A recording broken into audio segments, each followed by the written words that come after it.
Welcome to our channel. Today we how to uninstall Tipalti for 1099 tax reporting, detailed guide step by step clearly. To begin uninstalling Tipalti for 1099 tax reporting, start by accessing your computer's settings. Navigate to the control panel. In the control panel, select Programs and Features. Locate Tipalti in the list of installed programs. Click on Tipalti to highlight it. Choose the Uninstall option at the top of the list. Follow the on-screen prompts to proceed with the uninstallation. If prompted, confirm that you want to uninstall the application. Wait for the process to complete. Once uninstallation is finished, restart your computer to ensure that all changes take effect. Next, check if any residual files or folders remain. Navigate to the directory where Tipalti was installed, typically in the Program Files folder.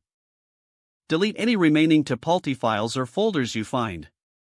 To ensure all related components are removed, access the App Data folder. Open the Run dialog by pressing Windows key +R. Type %appdata% and hit Enter to open the roaming folder. Look for any Tipalti-related files and delete them. Next, navigate to the local folder within AppData. Repeat the search for any Tipalti files and delete them. Finally, empty your recycle bin to permanently remove the uninstalled files. Now that Tipalti is uninstalled, you can proceed with your 1099 tax reporting using alternative methods or software. If the page does not load, refresh the browser or try again in a private or incognito window. Make sure you are using the correct email address, then retype it carefully to avoid small typos. If your password is not accepted, use the reset option and create a new strong password you can remember.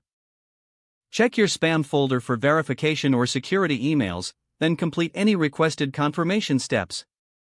Enable two-factor authentication if available to improve account security and reduce unauthorized access risk. After signing in, review your profile details so your contact information and settings are accurate and current.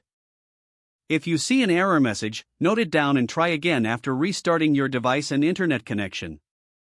Log out when you finish, especially on shared devices, to keep your account and payment information secure. Don't forget to like this video and subscribe to our channel for more step-by-step tech guides.